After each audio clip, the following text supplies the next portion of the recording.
Hello guys, तो सेबी वालों ने जेन स्ट्रीट जो हेज फंड मैनेजर है इंडियन मार्केट में काफ़ी ज़्यादा प्रॉफिट कर रहा था और उस पे मैनिपुलेशन का चार्जेस लगा था, उसको बैन कर दिया है। कौन कौन से डेट में मैनिपुलेशन हुआ है, क्या स्ट्रेटजी उन लोगों ने यूज किया था, अगर सेबी का रिपोर्ट देखते हो तो पूरा डिटेल में है। काफ़ी कुछ सीखने मिलेगा। इस वीडियो को ध्यान से देखो, पूरा डिटेल में बताऊंगा।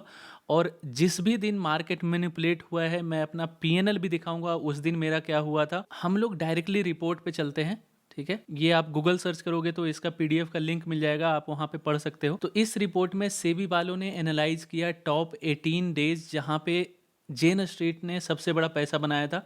कुछ एग्जाम्पल के साथ उसका क्या स्ट्रेटजी था ये भी डिटेल में समझाया है, तो उस पर हम लोग चलते हैं। तो ये जब रिपोर्ट पढ़ोगे ना तो ये आपको पता चलेगा कि किस तरह से कैश मार्केट जो आपका स्पॉट वाला मार्केट है और एफएनओ मार्केट का जो प्राइसिंग होता है किस तरह से डिसाइड होता है, ये पहले आपको डिटेल में यहाँ पे दिखेगा। देखो कि किस तरह से फ्यूचर का प्राइस, ऑप्शंस का प्राइस, कॉल पुट का प्राइस किस तरह से डिसाइड होता है। अब यहाँ पे 17 जनवरी 2024 को जो ट्रेड लिया था जेन स्ट्रीट वालों ने, उस पे डिटेल में सेबी ने रिपोर्ट तैयार किया है। किस पॉइंट पे बाय हुआ था, कब सेल करना स्टार्ट किया, किस तरह से मैनिपुलेशन हुआ था। अब देखो ये सबसे ज़्यादा इंपॉर्टेंट है, मैं पहले भी इस पे वीडियो बना चुका हूँ कि जब भी मैं ट्रेडिंग करता हूं तो आप देखोगे मैं सिर्फ ऑप्शंस का प्रीमियम देखता हूं। मुझे स्पॉट में क्या चल रहा है, फ्यूचर में क्या चल रहा है, कुछ लेना देना नहीं रहता है। मैं call and put ATM price लगाता हूं या फिर थोड़ा सा एटीएम के आसपास वाला प्राइस लगाता हूं और उसके प्राइस को ऑब्जर्व करके ट्रेड एग्जीक्यूट करता हूं।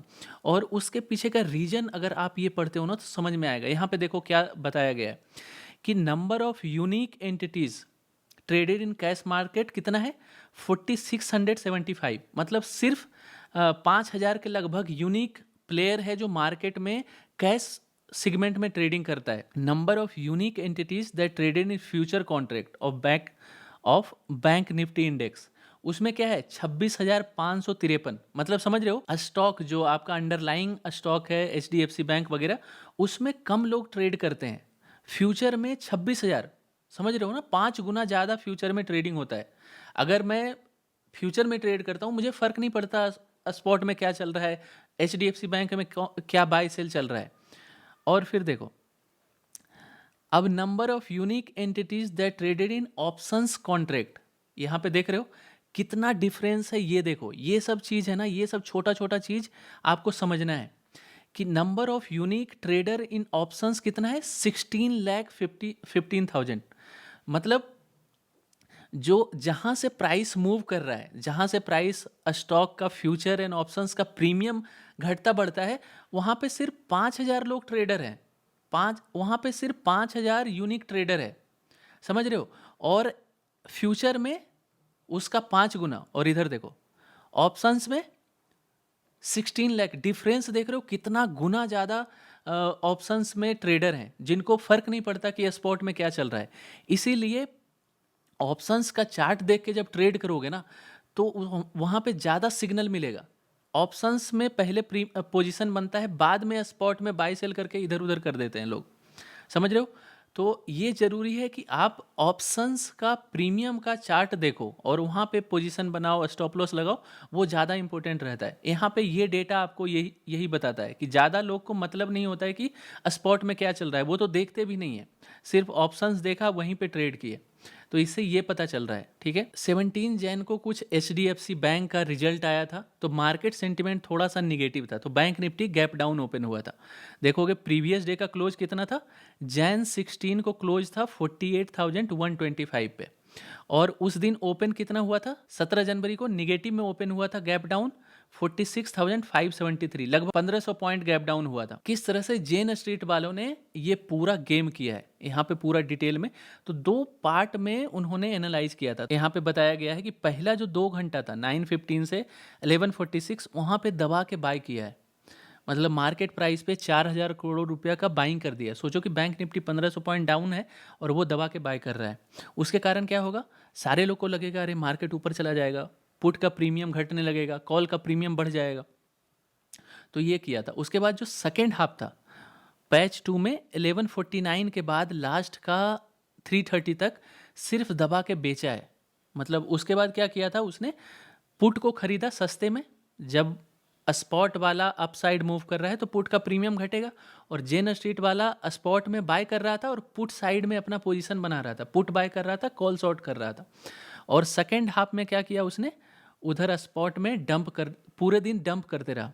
उसके कारण क्या हुआ, उसके कारण देखोगे उसका जो लॉसेस हुआ होगा कुछ स्पॉट में, लेकिन जो प्रीमियम सस्ते में खरीदा था वो काफ़ी ज़्यादा मल्टीप्लाई होकर रिटर्न मिल गया। क्योंकि उधर देखोगे ऑप्शंस का जो प्रीमियम आपको सस्ते में मिलेगा, लेवरेज्ड मिलेगा। अगर 4,000 करोड़ इधर बाय करते हो और 4,000 करोड़ रुपया अगर ऑप्शंस का बाय करते हो तो उधर जो रिटर्न मिलेगा काफ़ी ज़्यादा मिलेगा।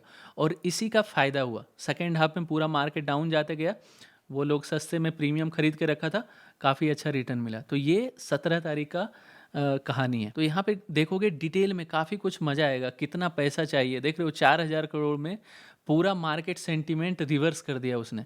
अभी ग्राफ देखोगे तो समझ में आएगा। तो यहाँ पे देखोगे 17 जनवरी का ये 5 मिनट का चार्ट है। पहला कैंडल देखो, गैप डाउन ओपन हुआ था और पहला कैंडल देखो ग्रीन में क्लोज किया है, और सेकेंड कैंडल यहाँ पे डोजी कैंडल टाइप का छोटा सा कैंडल बनाया था। तो पहला जो 8 मिनट था उसमें काफ़ी एग्रेसिव बाय किया था, और इसी के कारण मार्केट इतना अप गया था। और उसके बाद इस प्राइस पॉइंट पे काफ़ी देर मार्केट होल्ड किया, लेकिन धीरे धीरे जब वो अपना पोजीशन सेल करने लगा होगा तो उसके बाद देखोगे पूरे दिन मार्केट डाउन साइड मूव किया है। यहाँ पे देखोगे कॉल एंड पुट पूरा प्रीमियम किस टाइम पे कौन सा स्ट्राइक प्राइस में बाय किया था, सेल किया था। अगर इसको डिटेल में देखोगे ना काफ़ी कुछ सीखने मिलेगा। तो ये स्ट्रेटजी को मैनिपुलेटिव क्यों बोला गया है, इसके पीछे कुछ रीजन्स यहाँ पे दिया है कि जो मेन रीजन मुझे समझ में आया है कि फॉरेन इन्वेस्टर जो है उसको अलाउड नहीं है कि इंट्राडे आप कैश सेगमेंट में बाय सेल करो। अगर कैश सेगमेंट में बाय करते हो तो आपको होल्डिंग करना पड़ेगा, सेल करते हो तो होल्डिंग करना पड़ेगा, अगले दिन ही बाय सेल कर सकते हो। लेकिन यहाँ पे जेन स्ट्रीट वालों ने क्या किया, कैश सेगमेंट में बाय करके इंट्राडे पोजीशन रिवर्स कर दिया। तो ये क्लियर जो रूल है उसका वॉयलेशन है। और यहाँ पे देखोगे ये ग्राफ में बताया कि डेल्टा किस तरह से वो मॉडिफाई कर रहा था। जैसे मॉर्निंग में डेल्टा पॉजिटिव जा रहा था, फिर इवनिंग में डेल्टा निगेटिव साइड में पूरा पोजीशन कन्वर्ट कर रहा था। तो ये सारा डिटेल में आप देख सकते हो पूरा अच्छे तरीके से, टाइम वाइज किस टाइम पे क्या पोजीशन था, किस डायरेक्शन में उसका डेल्टा था, ये सारा डिटेल में इस ग्राफ में पता चलेगा। पुर्जा खोल दिया है जो स्ट्रेटजी यूज करता था, जिसके लिए आप देखोगे केस भी हुआ था कि भाई ये केस में इतना बिलियन रुपीस बना लिया इंडियन मार्केट में, सीक्रेट स्ट्रेटजी है। एनएससी वालों ने पूरा स्ट्रेटजी ही ओपन कर दिया है कि लो। एनएससी वालों ने इसको लेटर भी भेजा था जेन स्ट्रीट को कि तुम्हारा मैनिपुलेटिव लग रहा है पोजीशन, लेकिन वो सुधर नहीं रहा था। रिसेंटली जो मई का मंथ है 2025 में, उसमें भी 3 दिन बड़ा बड़ा ऐसा काम किया है। और उस दिन मैं आपको दिखाऊंगा, मेरा लॉस भी लगा था इस दिन, पूरा डिटेल में आपको बताता हूँ किस दिन कितना लॉस प्रॉफिट हुआ था। जैसे ही बैंक निफ्टी का वीकली एक्सपायरी क्लोज हुआ तो उसने सेम स्ट्रेटजी निफ्टी वाले में लगाना स्टार्ट किया, और मे वाले 3 एक्सपायरी में लगा चुका है ऐसा स्ट्रेटजी, इसलिए उसको बैन कर दिया गया है। देखोगे अंडरलाइंग स्टॉक्स किस तरह से वो मैनिपुलेट कर रहा है, सेम स्ट्रेटजी। वहाँ पे बैंक निफ्टी का सिर्फ 12 टॉप स्टॉक्स था, उसको मैनिपुलेट करना इजी था। निफ्टी थोड़ा सा डिफिकल्ट हो गया होगा, इस कारण से बीच में देखोगे थोड़ा सा गैप लिया है, फिर से मई से सेम स्ट्रेटजी लगाना स्टार्ट किया। मैं डेट भी दिखाऊंगा, जो डेट दिया गया है सेबी के थ्रू, आपको डेट भी दिखाऊंगा कि किस तरह से यहाँ पे नीचे आते हैं। लगभग आपका यहाँ पे नीचे आता है, पूरा मस्त डिटेल में दिया गया। भाई अगर सीखना है ना स्टॉक मार्केट तो ये सब पढ़ना पड़ेगा, ये सब इंटरेस्टिंग चीज़ है, ये सब आपको फ्री में कोई नहीं बताएगा।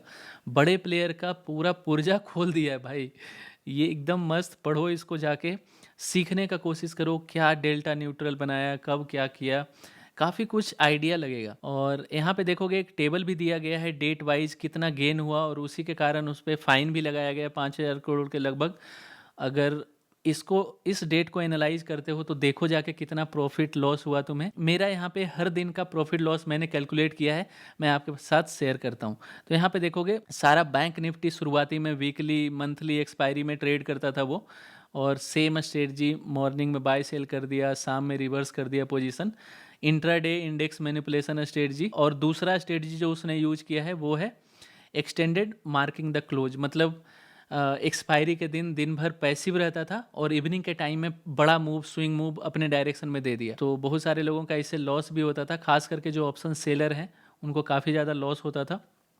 और उसके बाद देखोगे जब से ये रूल बनाया ना, रूल बनाया तो काफ़ी दिन के बाद लगभग देखो यहाँ पे गैप देखो, बैंक निफ्टी और निफ्टी में जब स्टार्ट किया उसके बीच का गैप देखो, लगभग 6-7 महीने टेस्ट कर रहा होगा, बैक टेस्ट सेम स्ट्रेटजी किस तरह से यूज करते हैं, और फिर से स्टार्ट कर दिया। तो इसको बैन करना काफ़ी ज़रूरी था वरना सबका लंका लगाते रहता। और देख रहे हो किस तरह से ये टाइमिंग देखो भाई, ये टाइमिंग, ये सब छोटा छोटा चीज़ ऑब्जर्व करो किस तरह से बड़े प्लेयर स्ट्रेटजी टेस्ट करते हैं। ये जो टाइमिंग है ना, ये 7 महीने आपको लग रहा होगा क्यों रुका हुआ था, उसके पीछे का सिंपल रीज़न मुझे क्या लग रहा है कि थोड़ा सा बैंक निफ्टी में उसका स्ट्रेटजी टेस्टेड था, वो सेम मैनिपुलेटिव स्ट्रेटजी यहाँ पे भी टेस्ट करने वाला था कि निफ्टी में किस तरह से टेस्ट कर सकते हैं। यहाँ पे देखोगे थोड़ा सा स्ट्रेटजी उसने चेंज कर दिया, एक्सटेंडेड मार्किंग द क्लोज। ये जो था ना इंट्राडे मैनिपुलेशन, ये तो क्लियर वायलेशन था भाई, ये तो क्लियर ही मार्केट को मैनिपुलेट कर रहा था। ये है कि चलो इंट्राडे नहीं, मार्केट क्लोजिंग के टाइम में स्ट्राइक प्राइस, जो क्लोजिंग स्ट्राइक प्राइस है उसको चेंज कर दिया। ये थोड़ा फिर भी सेफ स्ट्रेटजी था, फिर भी उसको टाइम लगा, कुछ टेस्ट किया होगा निफ्टी को किस तरह से मैनिपुलेट करना है, कितना पैसा लगेगा मैनिपुलेट करने में, ये सारा में थोड़ा सा टाइम लगा होगा, क्योंकि निफ्टी बैंक निफ्टी से ज़्यादा स्टॉक्स कवर करता है और बहुत ज़्यादा इसमें इन्वेस्टर आ जाते हैं, बहुत सारे सेक्टर के इन्वेस्टर आ जाते हैं, तो मैनिपुलेट करना थोड़ा सा डिफिकल्ट होता है निफ्टी को बैंक निफ्टी का कंपैरिजन में। इसीलिए मुझे लग रहा है यहाँ पे 5-7 महीना उसने बैक टेस्ट किया, उसके बाद यहाँ पे फिर से स्टार्ट किया निफ्टी को मैनिपुलेट करना। ये पूरा रिपोर्ट ख़त्म हो चुका है, मैं इस पर और भी डिटेल में वीडियो बनाऊँगा टाइम मिला तो। यहाँ पर जो मेन मेरा फोकस था, एक आपको ओवरव्यू देना और इंटरेस्ट जगाना कि जाके ये सब रिपोर्ट पढ़ो, ये सब से काफ़ी कुछ सीखने मिलेगा। अब देखो जितने भी डेट है ना, जितना भी डेट है यहाँ पे 31/8/2023, 13/9, 20/9, 28/9, ये सारे डेट में मेरा क्या हुआ था प्रॉफिट लॉस, ये भी मैं आपके साथ शेयर करता हूँ। पूरा डिटेल में मैंने कैप्चर किया है। यहाँ पे देखोगे पहला डेट था जो दिया गया था, वहाँ पे 31 अगस्त था, वहाँ पे लगभग मेरा 4,000 के लगभग पॉजिटिव हुआ था। नेक्स्ट डेट देखोगे 13/9/2023, यहाँ पे लगभग 2,000 के लगभग निगेटिव हुआ था। उसका नेक्स्ट डेट जो है वहाँ पे 25,000 पॉजिटिव हुआ था। सारा डेट मैं आपको दिखाता हूँ। उसके अगला डेट में लगभग 3,000 पॉजिटिव हुआ था। उसके अगले डेट में 2 लाख पॉजिटिव हुआ था।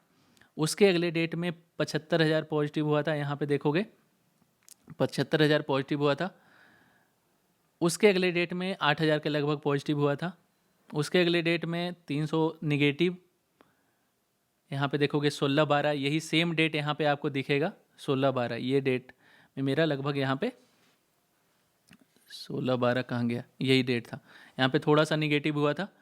उसके अगले डेट को देखोगे 1.5 लाख के लगभग पॉजिटिव हुआ था, ये डेट था आपका 2024 3 जनवरी। और उसका अगला दिन देखोगे 17 जनवरी, 28,000 के लगभग निगेटिव।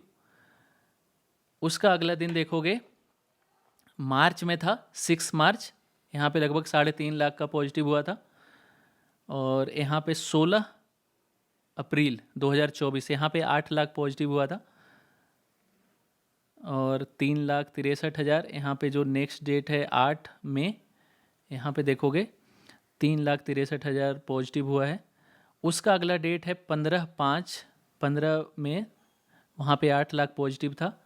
इसमें मैं डिटेल में वेरीफाइड पीएनएल भी डाला था, वीडियो जाके देख सकते हो। यहाँ पे सिर्फ मैं वही डेट यहाँ पे सेलेक्ट कर रहा हूँ जो सेबी के रिपोर्ट में था, जिस दिन जेन स्ट्रीट वालों ने मैनिपुलेटिव स्ट्रेटजी लगाया था। यहाँ पे देखोगे उसका अगला डेट जो है 29/5, लगभग 5 लाख के लगभग पॉजिटिव था उस दिन। और उसका अगला डेट है 19 जून 2024, लगभग यहाँ पे 87,000 का पॉजिटिव था। और यहाँ पे देखोगे 10 जुलाई 7 लाख के लगभग पॉजिटिव था। और यहाँ पे 8 मई 2025, अब देखो 2025 वाला आया, तो यहाँ पे पहला जो 2025 इसी महीने में वो स्टार्ट किया था 2025 में, तो पहला दिन पॉजिटिव था 1,35,000। उसका अगला दिन निगेटिव था 1,37,000 और उसका अगला दिन 2,56,000 का निगेटिव था। तो यहाँ पे रिपोर्ट देखोगे तो लास्ट का 3 दिन जो मई वाला मंथ था 2025 का, वहाँ पे 1 दिन पॉजिटिव हुआ था और 2 दिन निगेटिव हुआ था। तो ओवरऑल देखोगे यहाँ पे मैंने कैलकुलेट किया था 3600 पॉजिटिव, इतना पॉजिटिव निगेटिव सारा यहाँ पे कैलकुलेट किया है। तो लगभग जिस दिन मैनिपुलेशन हुआ है जेन स्ट्रीट के थ्रू, टोटल जोड़ के मेरा 37,90,000 पॉजिटिव में है। तो ऐसा नहीं है कि बड़े प्लेयर मैनिपुलेट कर रहे हैं तो अगर आपके पास बढ़िया सिस्टम है तो आपका लॉस नहीं होगा। सोचो कि इतने सारे रिटेलर लॉस किए हैं, सबका पैसा जेन स्ट्रीट वालों ने खींच लिया है। लेकिन अगर बढ़िया रिस्क रिवॉर्ड है, प्राइस एक्शन अच्छे से फॉलो करते हो, तो आप कैसा भी मार्केट है उसमें पैसा बना लोगे। ये वही सारा डेट है जहाँ पे सेबी वालों ने इल्ज़ाम लगाया था उस पर, जेन स्ट्रीट वालों पे, और उस दिन ऑल इन ऑल काफ़ी अच्छा प्रॉफिट में क्लोज किया मैं।